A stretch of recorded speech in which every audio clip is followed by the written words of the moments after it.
Learning outcomes in this module will complete the following exercises: load balancing, network segmentation, virtual private network, port security, network appliances and services.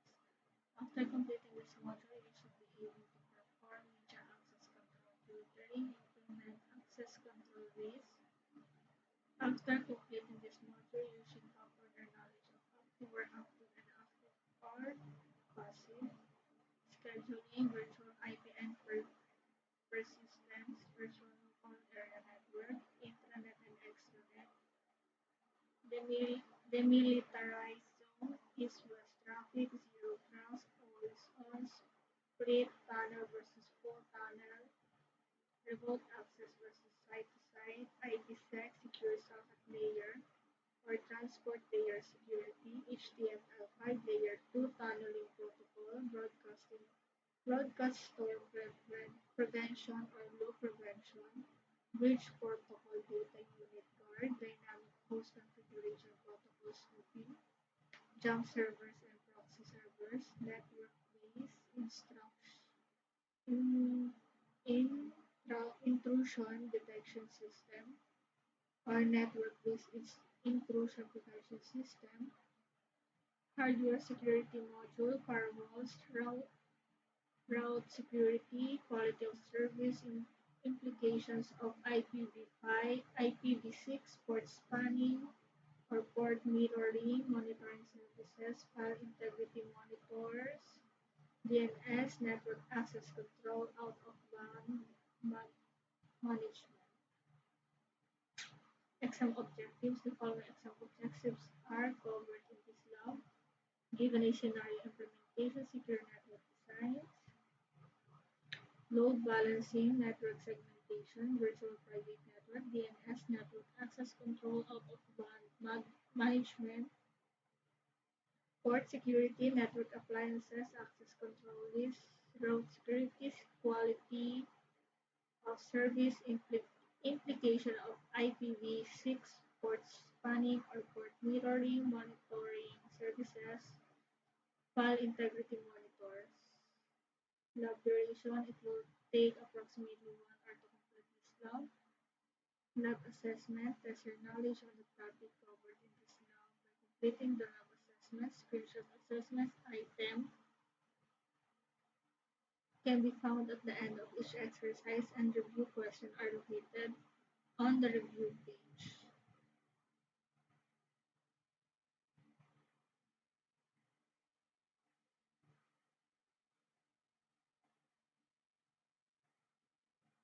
Lab topology. During your session, you will have access to the following lab configuration. Depending on the exercises, you may or may not use all of the devices, but they are shown here in the layout to get an overall understanding of the topology of the lab. PLAB DC1, PLAB DM1, PLAB Win10, PLAB Kali.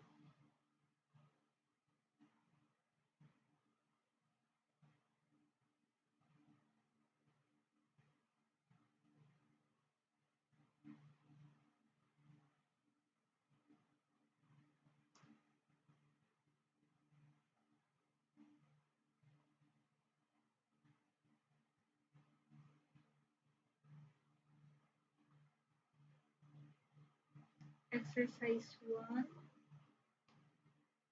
load balancing. Consider a scenario in which you are attempting to access a web application on your internal network.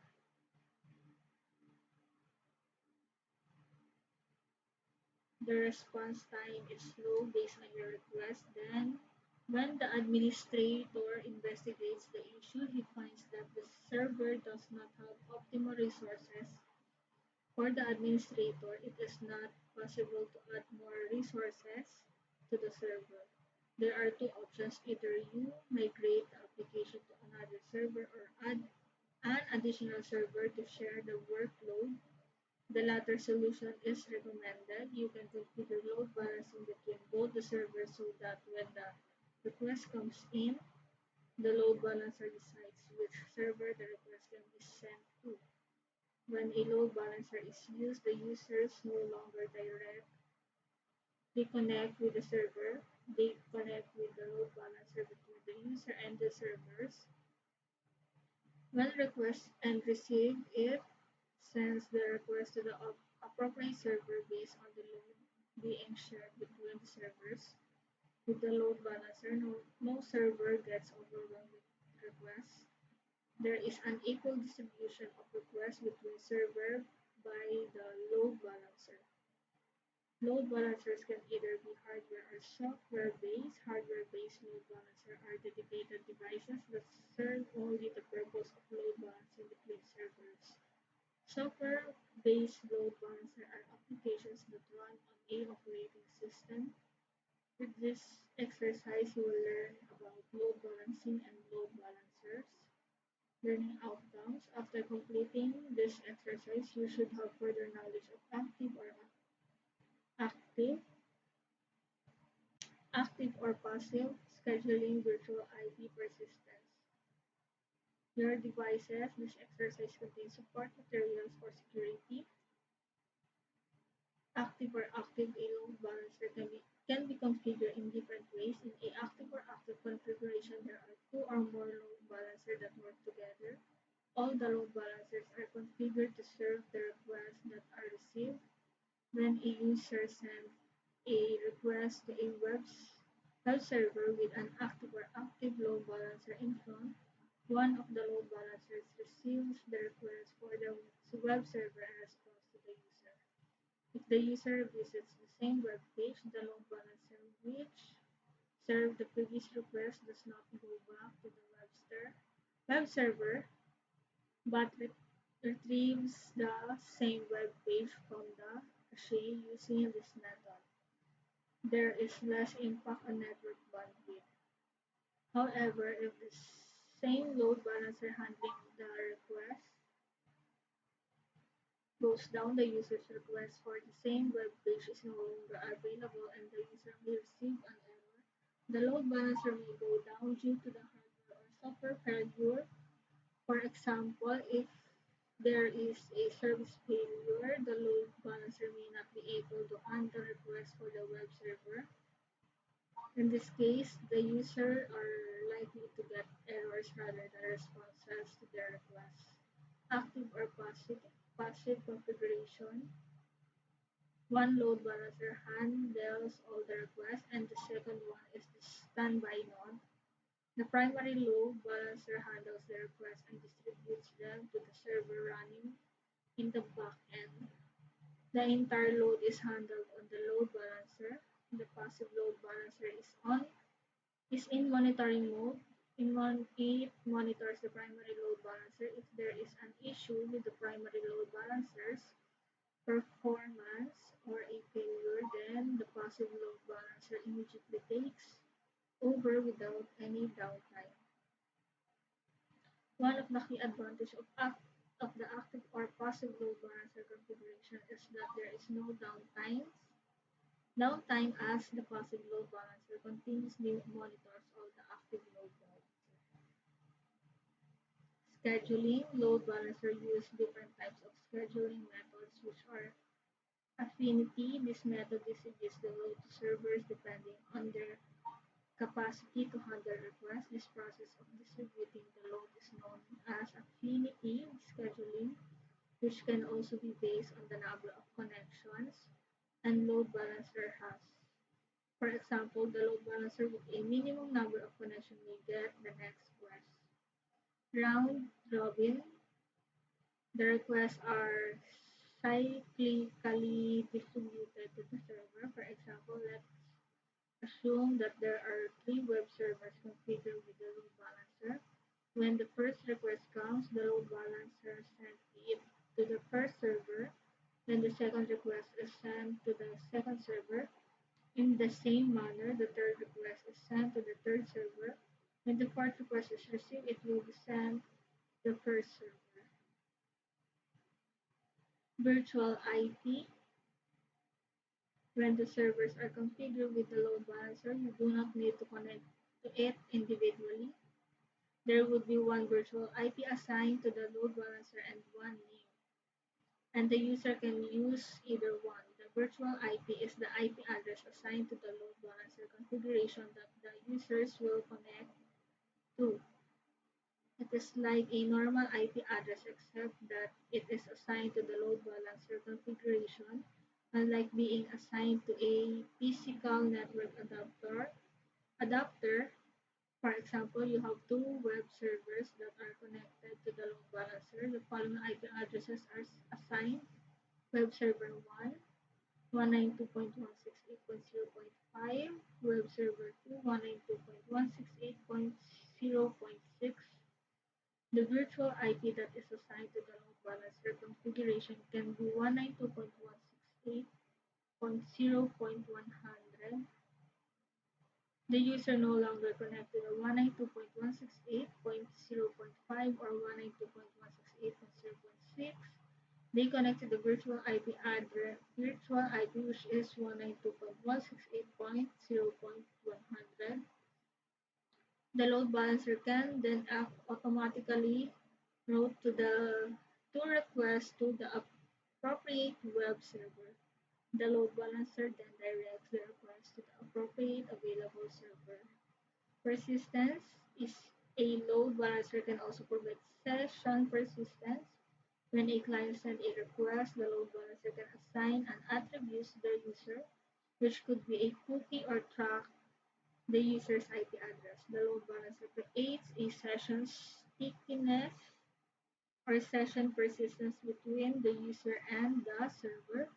During the entire session, the load balancer then starts sending the user's requests to one specific server rather than distributing it to the different servers.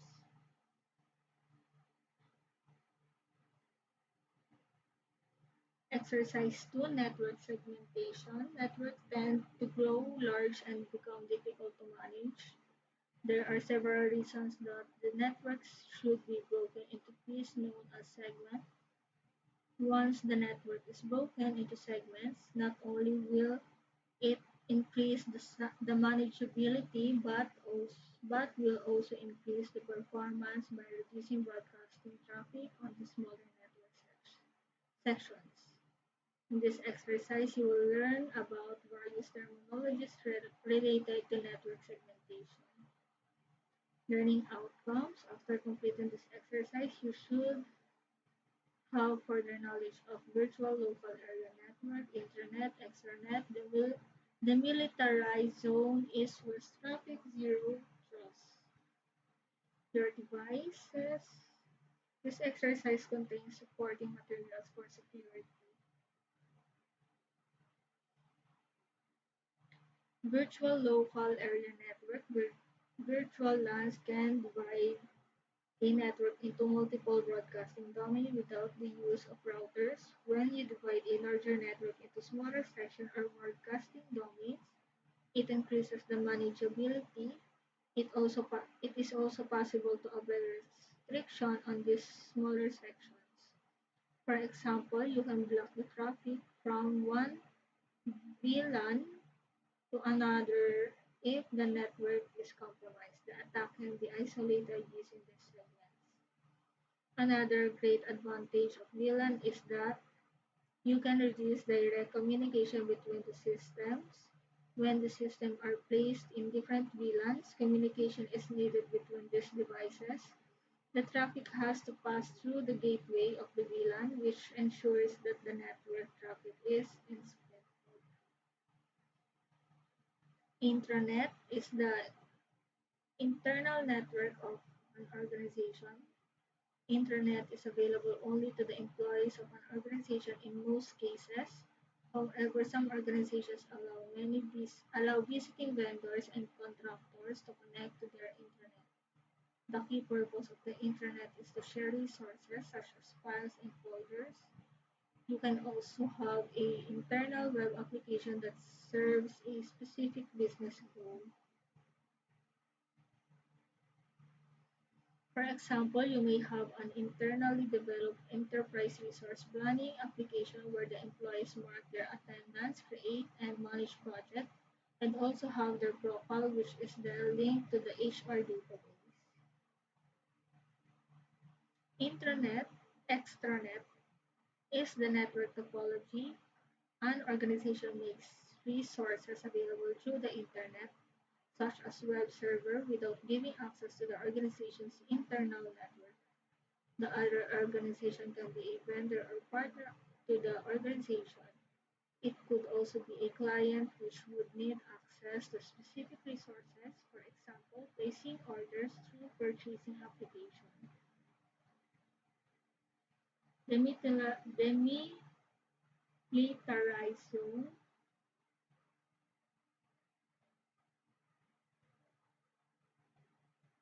A network typically has endpoint servers and network devices. The servers are mostly internet facing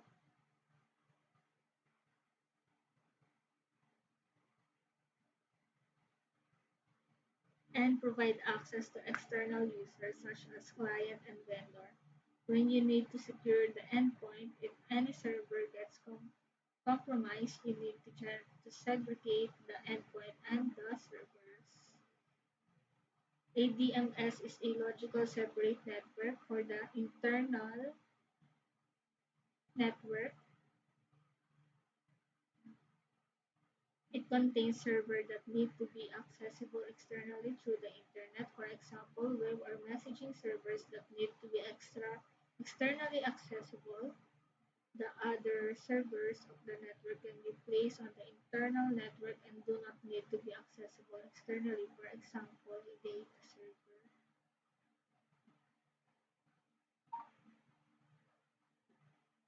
East-west traffic. Data centers contain several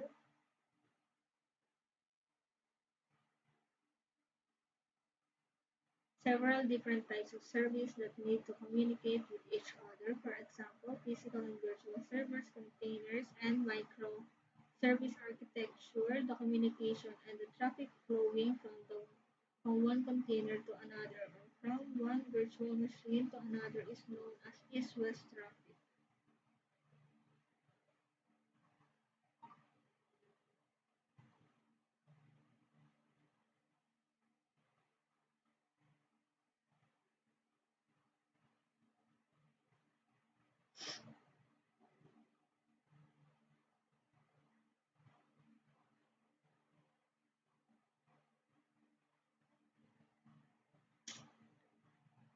Data centers are equipped with several security appliances and applications to protect the parameter network.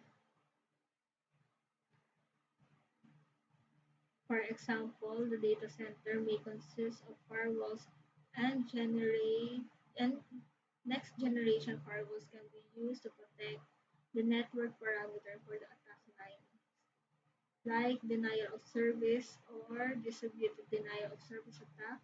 The internet facing application can be protected with a web application firewall. However, all this traffic is vertically flowing traffic and is considered to be north-south traffic.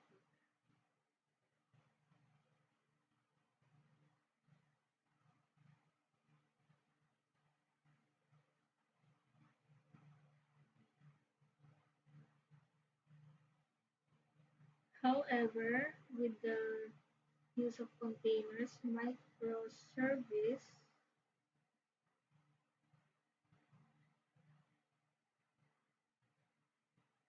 and virtual machine, there is a continuous increase in east-west traffic, which is prone to insider attacks. It could be an intentional insider attack, or it could simply be unintentional. For example, a user connects his laptop, which is malware infected, to a local network. The malware will likely propagate itself to the internal network and therefore infect the system. There need to be a security control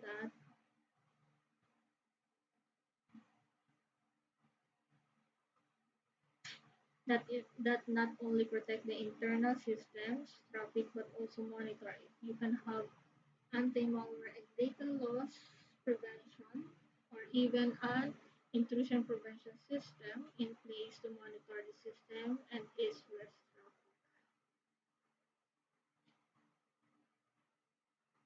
Zero trust concept is networking is in networking is based on the methodology that all requests received from any devices on the network, regardless if it is internally or externally located, must always be authenticated and authorized. A no trust policy and always authorized and authenticate needs to be implemented to ensure the security of devices and data. A further security implementation will be the segmentation of the network, ensuring the prevention of lateral movement.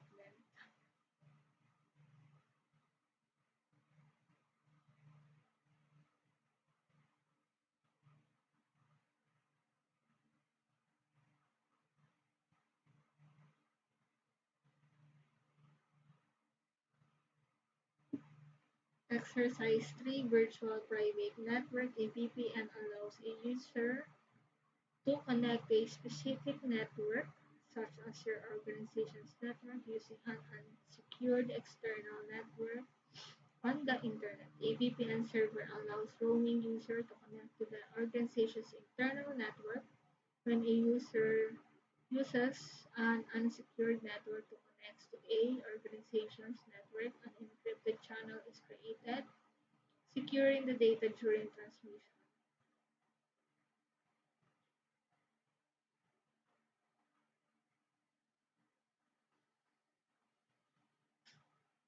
Learning outcomes. After completing this exercise, you should have further knowledge of always on, split tunnel versus full tunnel, remote access versus site to site, IPsec, secure socket layer or transport layer security, HTML5 layer 2 tunnel protocol.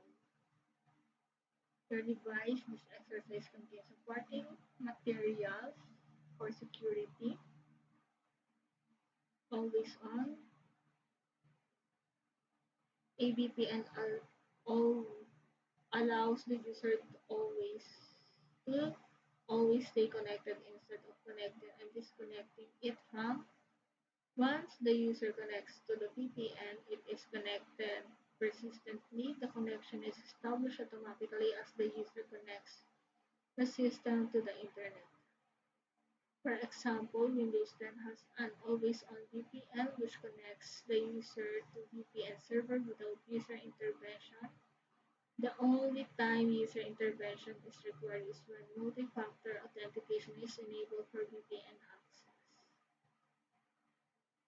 Split tunnel or full tunnel. With the full tunnel VPN connection, all the network traffic is routed through the enterprise network. For example, if a user is connected to the full tunnel VPN and visits a specific website, the enterprise network handles the internet traffic. This type of VPN connection is more secure but is more resource intensive.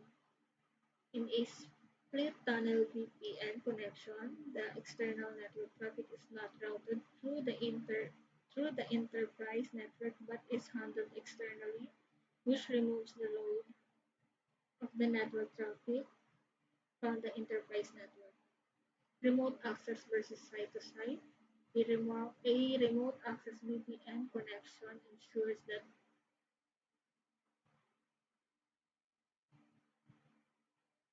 ensures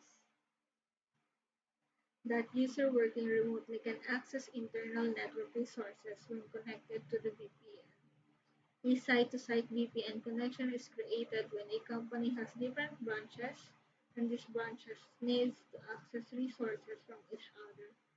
Two VPN gateways need to be created at each branch to ensure connectivity. IPsec. IPsec is a set of protocols that are used to create encrypted connection between networking devices. The data is the data that is sent across the external network encrypted and secure if malicious threat actors intercept it.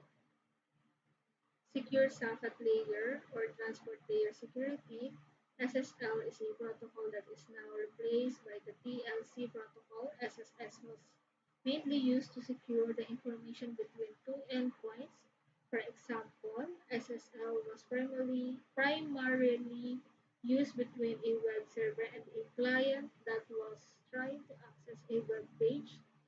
TLS is an upgraded version of SSL and provides improved security. When a website is configured with an SSL or TLS certificate, the Hypertext Transfer Protocol Secure is used to encrypt the network traffic from the website.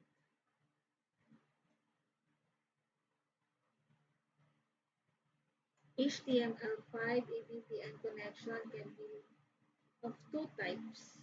The first one is that you use a client application that is installed on your system.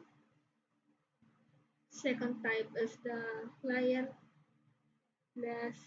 connection, which is done through HTML5 VPN portal. You need to access the HTML5 VPN portal address through a web browser and authenticate using a username and password. After you log on to the HTML5 VPN portal, you can access the internal network resources. Layer 2 tunneling protocol. The L2TP protocol is a tunneling protocol that is used to create a VPN connection. It is normally used in conjunction with IPsec to secure the encrypt the network traffic.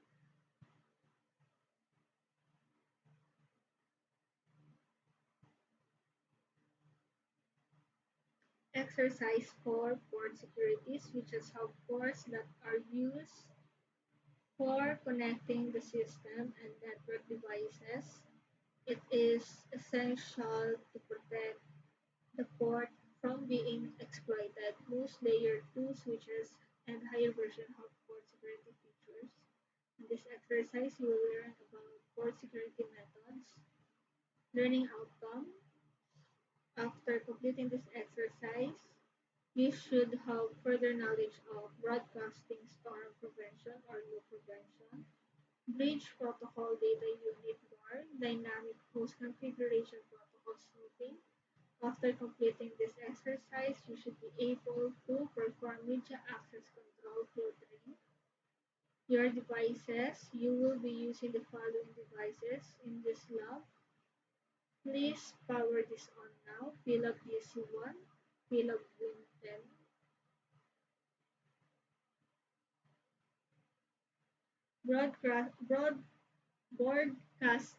broadcast storm prevention, or low prevention.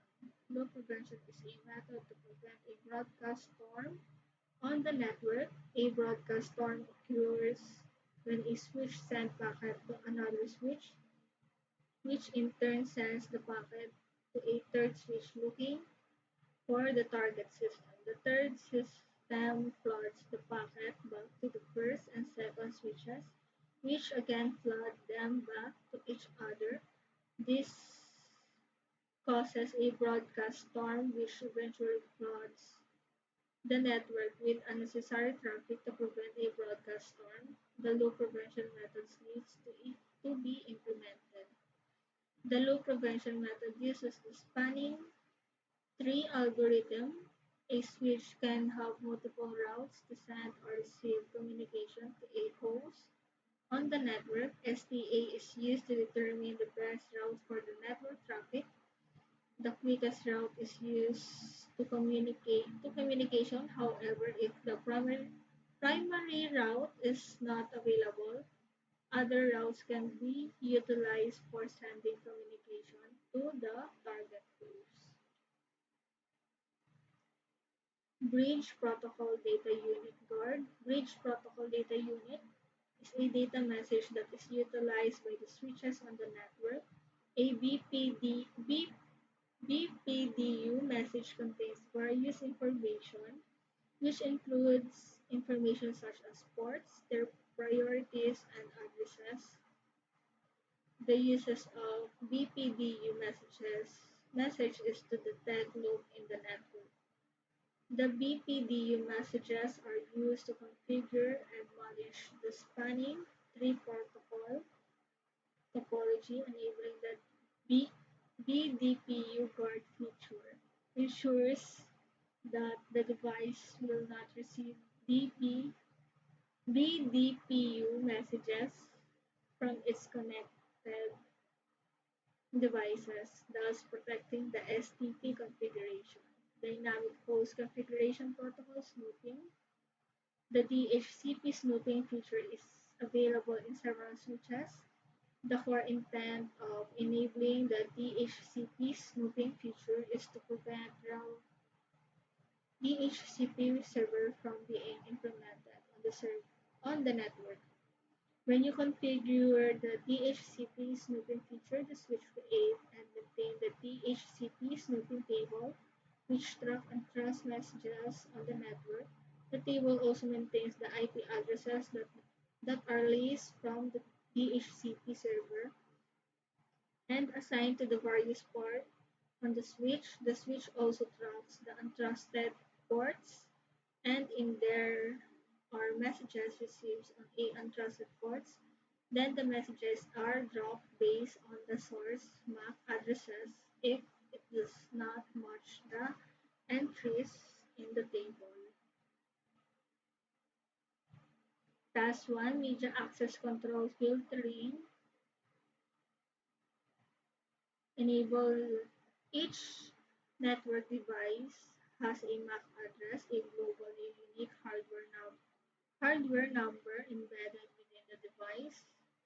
Configuring MAC address filtering is a method to ensure only legitimate devices can connect to the wireless network. To perform MAC address filtering, perform the following steps.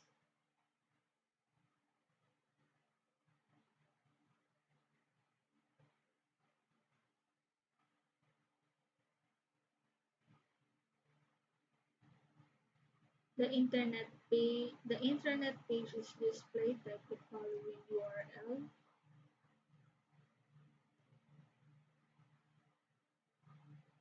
The link says web page is displayed. Click the wireless tab. Click the wireless MAC filter tab.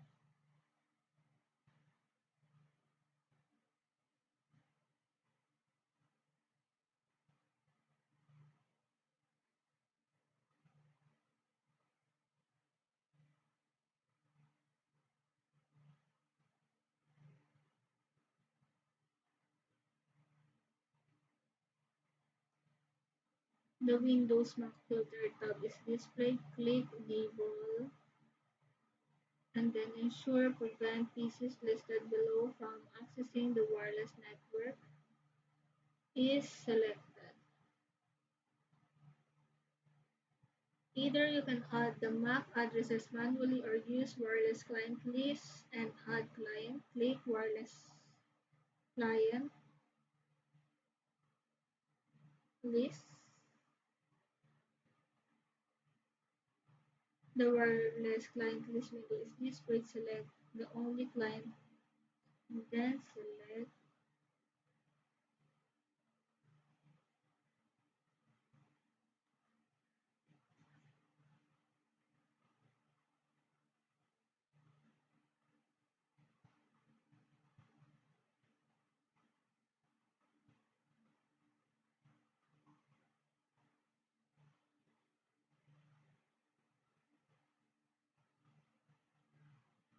click save setting.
Exercise 5 Network appliances and services. A network can have a variety of services, servers, and network devices to ensure the optimum security of a network. Each of them needs to be secured. For example, having a firewall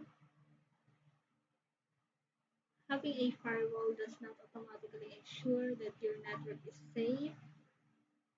You need to configure the firewall with proper rules. Similarly, you may have several services running on the network. You need to ensure that each service has a fair amount of resources to be visible to the end user. In this exercise, you will learn about various network appliances and methods to secure them. Learning outcome. After completing this exercise, you should have further knowledge of jump servers, proxy servers, network-based intrusion detection system or network-based intrusion prevention system, hardware security, module, firewall, route security, quality of service, implication of IPv6, port spanning or port mirroring, monitoring services, file integrity monitors, DNS, network access control, out-of-band management. After completing this exercise, you should be able to implement access control lists. Your device, you will be using the following device in this lab. Please power this on now. Kali, jump servers, or a jump host is a hardened and secure system or device that connects to dissimilar security zones. It can connect your internal network with a highly secure network. To be able to connect to the secure network, you need to navigate through the jump server. For example, the jump box is configured between a DMZ and the other office network. It is the only entry point to the DMZ. Proxy server is a device or application that acts as an agent on our user request, specifically on the internet.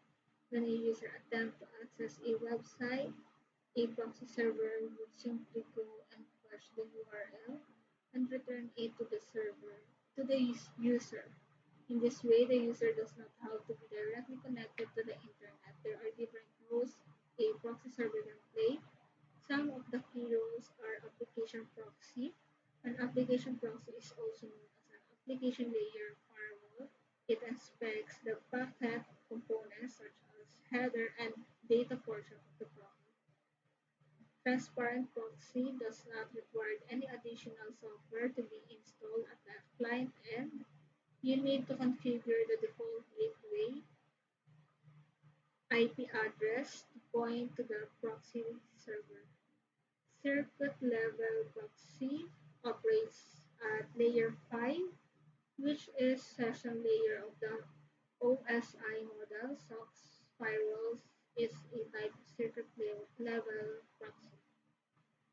Forward proxy. With a forward proxy, all requests to the internet are sent through a proxy server. A user first needs to connect to the proxy server, which first checks the cache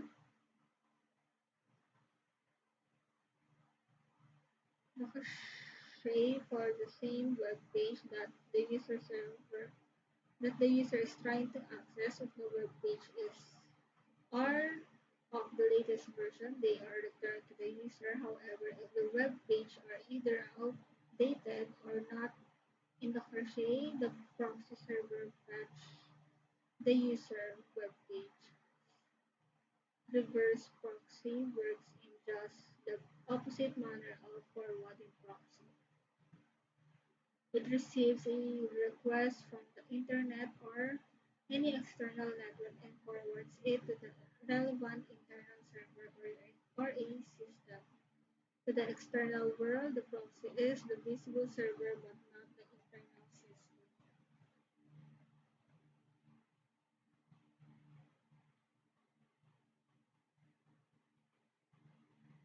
network-based intrusion detection system or network-based intrusion prevention system. NIDS is designed to monitor network traffic. It is important to know that NIDS is not capable of preventing an attack. It can only detect the attack. On the other hand, NIPS can monitor, detect, and protect a network against suspicious and malicious traffic. NIPS is usually situated between the network and the edge of firewall.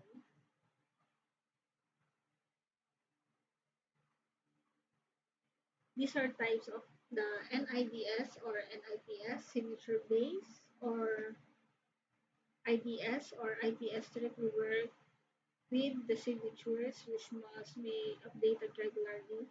Each signature has a specific pattern which identifies a particular threat. If any pattern is found in the signature, then it is considered to be a threat. IDS or IPS works similarly to an antivirus, which is also dependent on malicious software signatures. If these signatures are not regularly updated, new malicious threats might not be detected while monitoring the network traffic with IDS and IPS utilities. Behavior-based IDS or IPS continues to monitor the behavior of the processes and program if there is a change in the behavior of any process or program, an alert is generated. Heuristic-based IDS or IPS uses an algorithm to scan applications, network traffic, and programs. Based on the algorithm, it can determine whether something, such as traffic, is malicious or not. It actively monitors the program and network traffic to determine if it is malicious or not. Anomaly-based IDS can detect any traffic that is new or unusual. It can also help in detecting any potential network hardware exploit. Once installed, it needs to gather network traffic information to create a baseline of the traffic.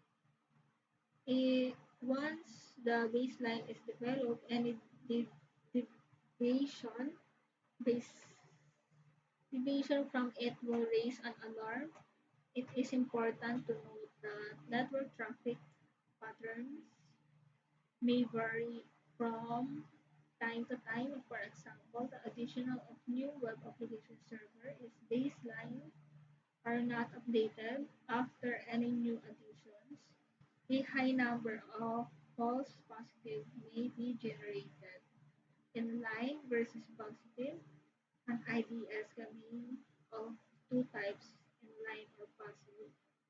The inline IDS is connected to the network and monitors the traffic in real time. As the data flow on the network, the inline IDS monitors the data. A passive IDS works oppositely to an inline IDS. It is connected to a switch responsible for providing a copy of the traffic to the passive IDS. Hardware security module is a security device used for safeguarding and managing digital keys, which are used for strong authentication. HSM can be in the form of plugged-in card or an external device. The following are functions of HSM: performing encryption and decryption, manage security generation, perform security storage, manage transparent data encryption, keys for database. The following cryptographic algorithms are supported with HSM: AES, RSA, SHA-1, Triple DES, Diffie-Hellman, key exchange. Other than this cryptographic algorithm, SHA-256 is also supported by HSM. Let's take the example of a web server that you have. The server is configured to run a website with a certificate, you notice that after a certificate configuration, the web server has slowed down. You you want the server to give good performance while using the certificate, and at the same time, you also want to protect its private key. HSM can meet both the requirements mentioned in the scenario. HSM increase the performance of the web server by offloading the cryptographic functions. Moreover, SHM stores the private key. There are different varieties of SHM available, such as USB and PCLE cards.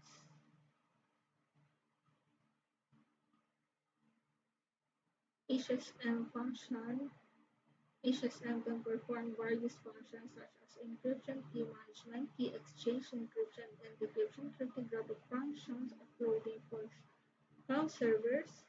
HSM can be embedded in different types of hardware. Some of the key examples are FIPS 143, compliant rack mount chassis, PCIe cards, USB drive, macro SD card, types of HSM.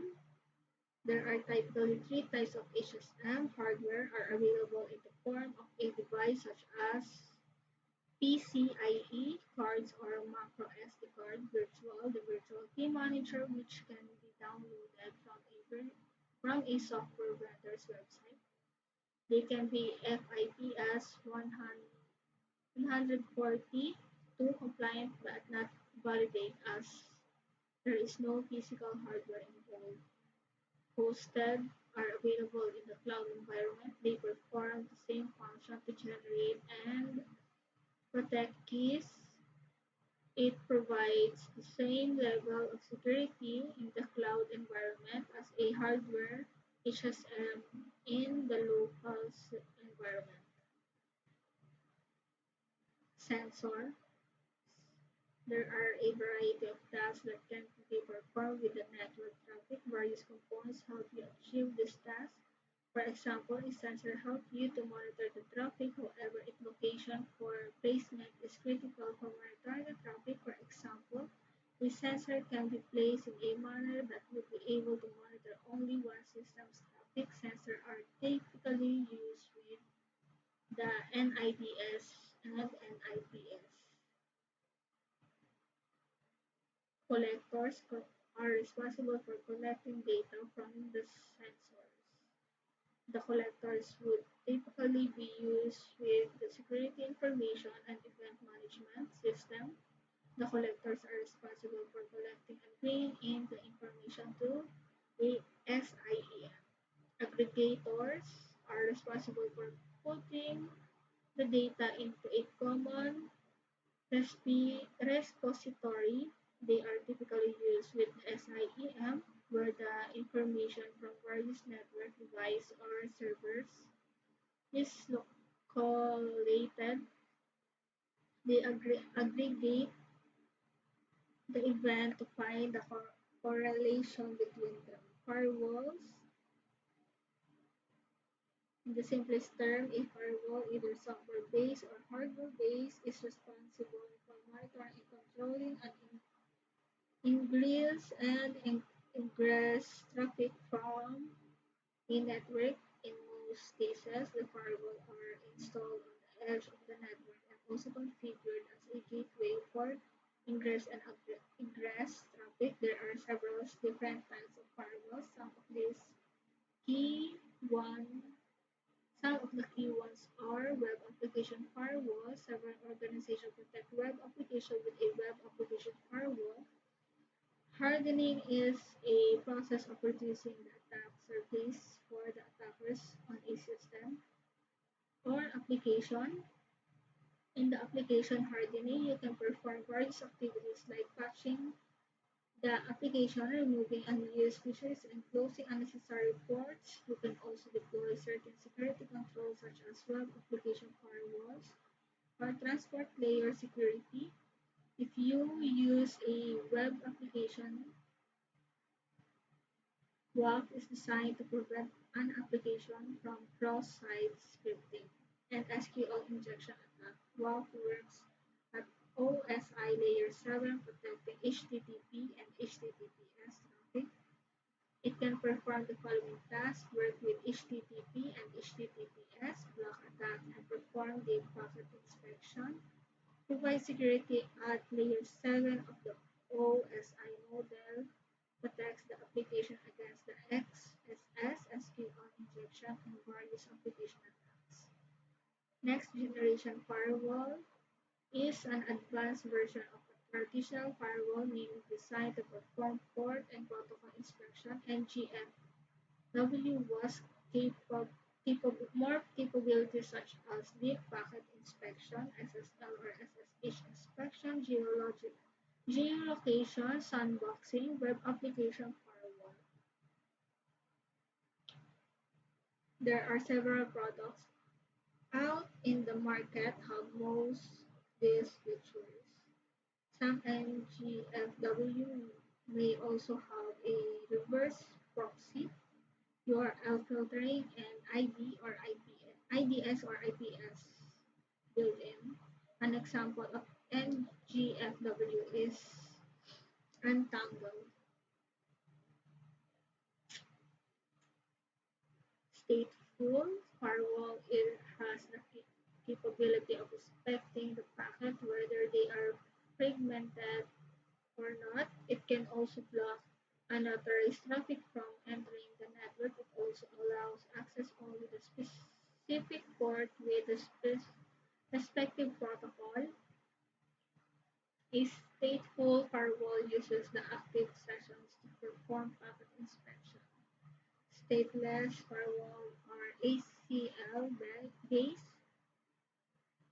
which watch for the network to act to the source or destination addresses. They make packet filtering decision based on the packet header. The stateless firewall cannot inspect the traffic pattern. Unified Threats Management (UTM) or Unified Threats Management, also known as the next generation firewall, can perform the function of firewall, anti-spam, content filtering, data loss prevention, malware scanner. Network address translation gateway. When you need to connect a private network to a public network, you can use the NAT gateway, which uses the single IP address. The private network behind the NAT gateway is not exposed to the internet. The server and system on the private network can still access the internet, but they are not exposed. Only the IP address of the NAT gateway is exposed to the internet. This one way you can safeguard your private network. The server or other network devices of the internet cannot directly connect to the private network.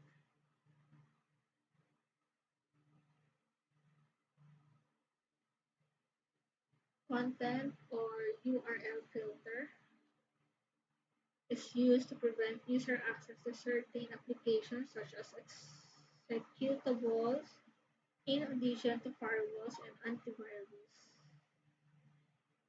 Content filtering devices, IPS, and sandboxing are examples of active security appliances. URL filters will restrict access to certain sites when using a proxy server. URL filtering allows or denies access to specific website URLs that are contained within a defined list. Using a URL filter can block sites based on type of content. Open source or proper, proprietary. A firewall can either be open source or proprietary. When you refer to a proprietary firewall, it is a software or a hardware firewall that a vendor sells. There are there is a price tag attached to the firewall. When you refer to a software firewall, the vendor may version with limited features and full version with all the features. For example, in most free version firewalls, you may not update or real-time monitoring, such as features are bundled with the full version. Some of the key properties firewalls are Cisco ASA, WatchGuard, Fortinet FortiGate, SonicWall TZ. Open source firewall do not have a price tag. However, this does not mean that open source firewalls lack features. Most of the open source firewall are full of features that you get in commercial firewalls. Some of the key open source firewalls are pfSense, ClearOS Firewall, Endian Firewall Community, IPFire, NetDeep Secure, Untangled, Glasswire. Hardware and software. Hardware versus software. A firewall can either be hardware or software based. A hardware firewall is a hardware device that acts as a firewall. It is equipped with a firewall features compared to a software firewall. A hardware firewall is expensive and may require specific expertise to configure it. A software firewall is either an independent application or built into an operating system. For example, Windows Defender Firewall is part of the Windows operating system. It is full-fledged firewall in itself. An example of an independent software firewall is Glasswire. It is not only monitors the system but also detects unwanted changes in the system. When compared to a hardware firewall, software firewall is dependent on the underlying operating system, therefore it does consume system resources, which can impact the operating system performance. The hardware firewall, on the other hand, is an independent device. Even if there is a system that is compromised, the hardware firewall is not impacted.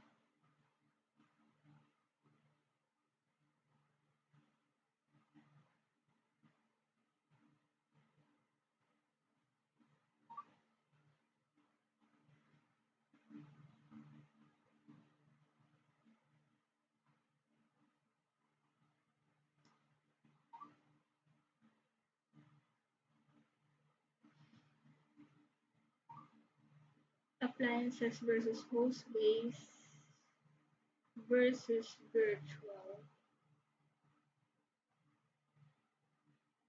A host-based firewall is dedicated to a particular host. For example, Windows Defender Firewall is a host-based firewall which can protect the operating system on which it is running. If you are looking to protect only a single system, a host-based firewall is the solution. An attacker can cir- circumvent host-based firewalls. If the system is compromised, the attacker can simply switch off the host-based firewall. An application-based firewall is a hardware device that is placed in the network to monitor and manage incoming and outgoing traffic. Even if the system on the network are compromised, it is still not easy for the attacker to cir- circumvent the appliances appliance based firewall. Most appliance based firewalls come with several other features such as IPS, VPN, and gateway. Like software or hardware firewalls, a virtual firewall is also meant to monitor a filter traffic. However, it is mainly designed to work in a virtual environment that consists of virtual machines. There are one or more policies that are defined to filter traffic. The firewall monitors any traffic that is moving from traffic meets a given condition, it allows or else it is dropped.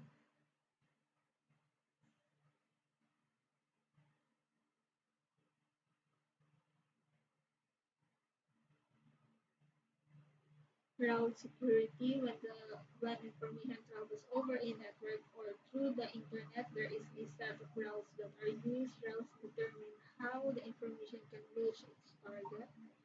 On the network, a router is responsible for learning and sending the packets on a specific route. Even though there may be several routes available, the router tends to choose the most appropriate path.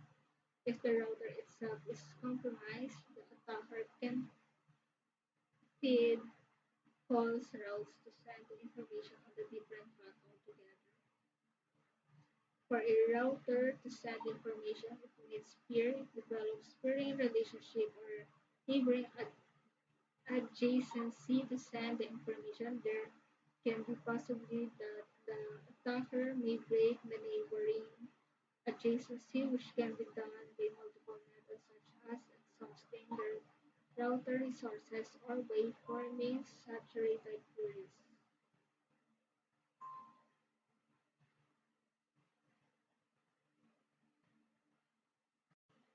To ensure route security, several methods can be used.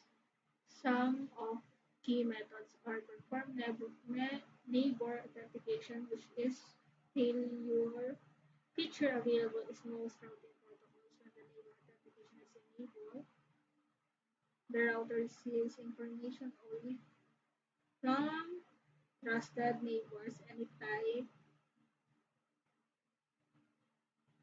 type of route information for an untrusted neighbor is then ignored. Disable dynamic peer discovery, which allows the router to discover new neighbor. It is always better to manually configure the trust neighbor. This prevent any bogus neighbor from sharing updates with the router. Set the interface as a passive using a passive interface command on the interface on which you do not want to route adjacencies will prevent any automatic automatic automatic router adjacencies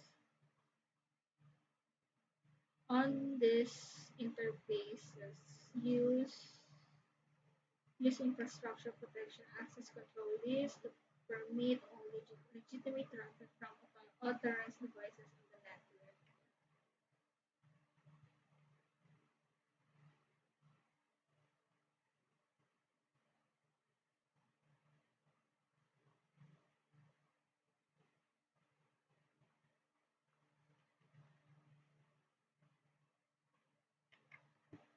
Configure route filtering on the routers to ensure only the required network receive the routing information. The network are not supposed to receive the traffic will not have the routing information broadcast.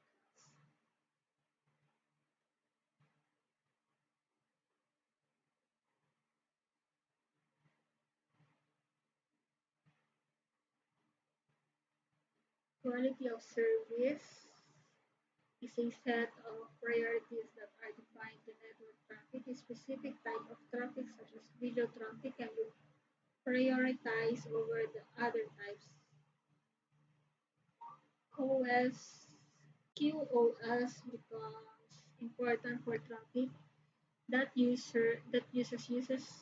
datagram protocol, video, and voice traffic are example of traffic that is used the UDP protocol.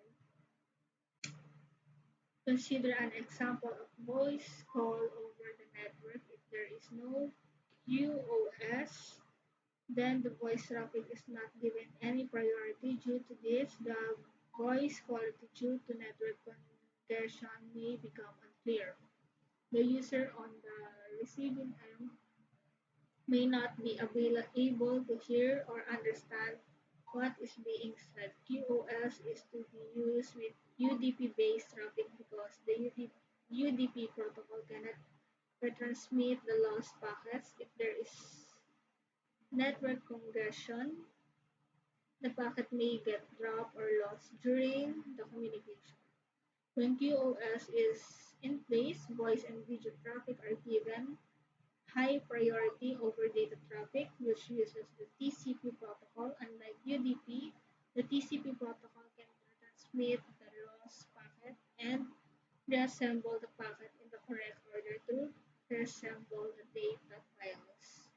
Therefore, QoS is an essential need for UDP-based traffic.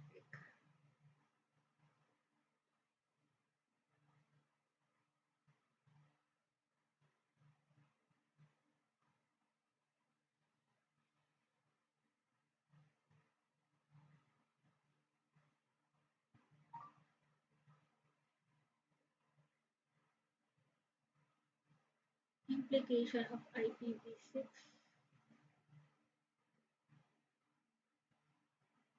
It is known it is known that the IPv4 addresses are run out, hence a new upgraded version known as IPv6 was released. IPv6 has a much larger addressing space which offers trillions of IP addresses. Despite several other benefits, there are some implications of IPv6. Network needs to be updated or redesigned if the existing network architecture was designed according to the IPv4 schema. They may or may not support IPv6. Devices and operating system need to be upgraded. An organization may be using an older version of an operating system or an older network device. If they do not support IPv6, then they need to either be replaced or upgraded. The overall network architecture is complex. Devices and applications may require new architecture to accommodate IPv6. IPv6 addresses are long and difficult to remember. You could memorize an IPv4 address and add them to any application or system. However, it is difficult to remember an IPv6 address because it is length and combination of letters and numbers. The adoption of IPv6 is still missing with many organizations. If you completely move your organization to IPv6, you have to have dual stack hosts to send the IPv6 packet to IPv4 hosts. If dual stack hosts are not there, then IPv6 cannot communicate with IPv4. There are security concerns when using relay router to convert IPv6 to IPv4 to communicate with a system that will work with IPv4. The relay router cannot determine the IPv4 addresses as it is encapsulated with IPv6 address. Port spanning or port mirroring port is also known as switch port analyzer. A switch has a dedicated port used to mirror the traffic from one port and then send the mirrored copy of the traffic to another port. The mirrored copy of the traffic is used for monitoring. There can be various reasons due to which you need to monitor the network traffic.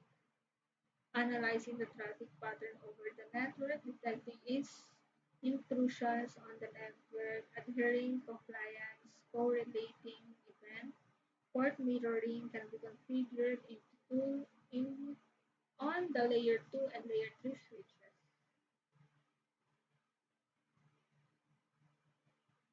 Port taps alternate to port mirroring. You can also use a specific device for mirroring data. It is a passive device that is placed on the network to capture the data from the specific port. Port taps are easily to install, and once installed, you do not need to do anything. It mirrors and receives and send traffic in real time.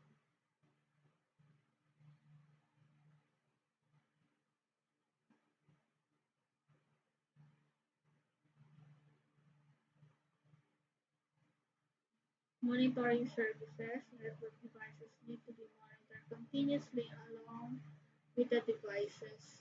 You also need to keep an eye on the network traffic. There are various tools available that you can use to monitor the network and its devices. Some of the key tools are WhatsApp Gold 2017, Natus 11, Zabbix in Kina, file integrity monitors. Each operating system has several types of files.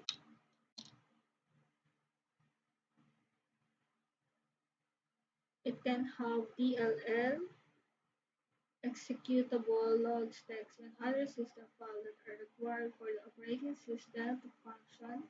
Similar to the operating system, various applications also have such files that the application uses.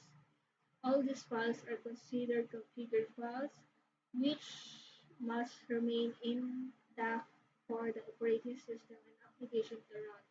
After the attacker compromises a system, they may alter some of the configured files. Such alteration is difficult to detect if you do not have file integrity monitoring enabled. When you install a file integrity monitoring tool on your system, an agent keeps track on the configuration files that are available on the system. It first calculates the hashes and checks some of each of the files and stores them in the database. If there is a unauthorized change in any of the monitor files, then the hash changes which the agent then tracks. The agent works in real time and tracks all these files as change in any of the monitored files is detected. It is triggered an alarm. It triggered an alarm. The agent monitors the files for modification, deletion, permission change, or files being copied.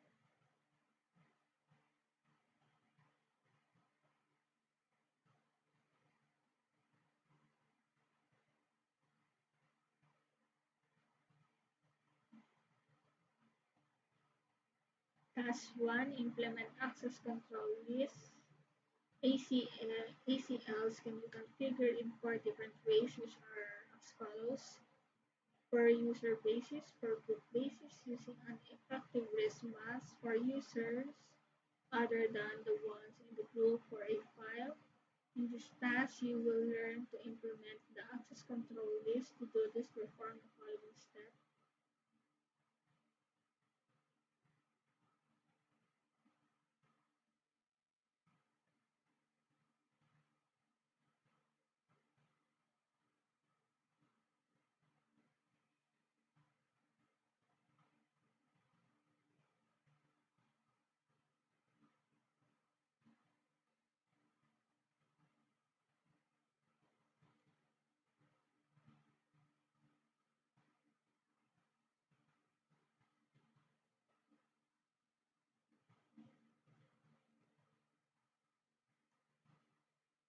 You first need to check the internal support ACL.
Notice that Delve SDA2 is multiplied on.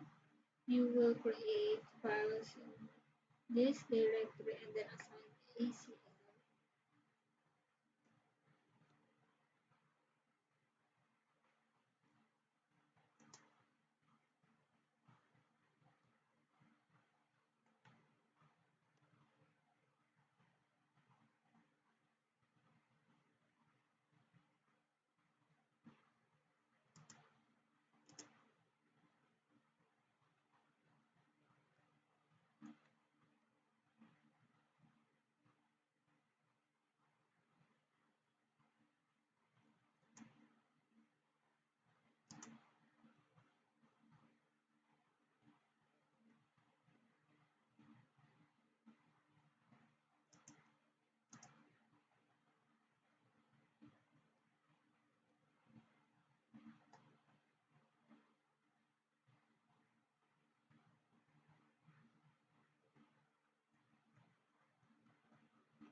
DNS.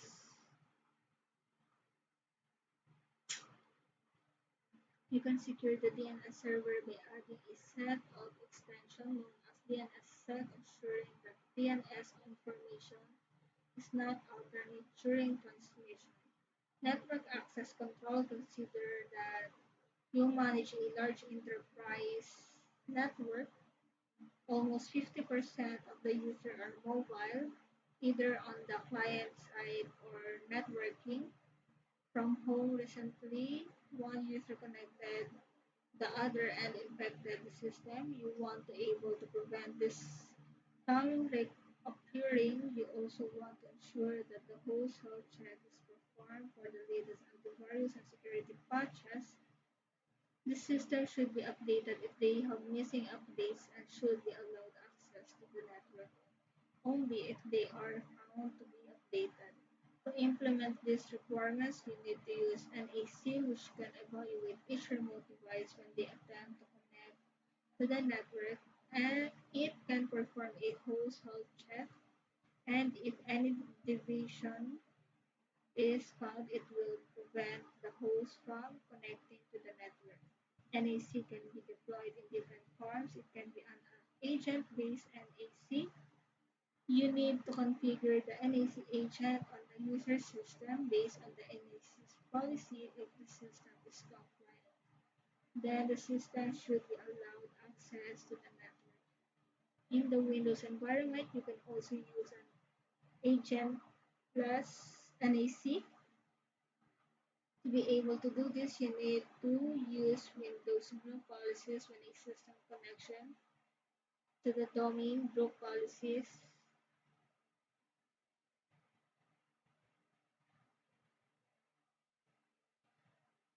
can ensure that devices are checked for compliance. You can also use a dissolvable agent that runs one on the system and then, based on the NAC policies, allows or denies access to the user system. After that, the agent is removed from the system. Rule-based NAC allows users to connect on a predefined condition. Out-of-band management is a method that allows you to manage network devices without compromising security. You establish a separate connection from the normal network on which all the organization's communication occur. It is a completely different connection that helps you to connect to a network device. For example, if you have edge router, it is not best practice to manage the network on a default interface. You should rather manage the route using a custom configured interface. Out-of-band management is extremely used for emergency access. For example, if the network connectivity is not present or the network has gone down, you can use the management interface to connect the perform maintenance. One of the good features of out-of-band management is that you can manage the system even if it's power off. You can perform various other tasks such as upgrading the firmware, reinstalling the operating system, or even rebooting or power on the network device.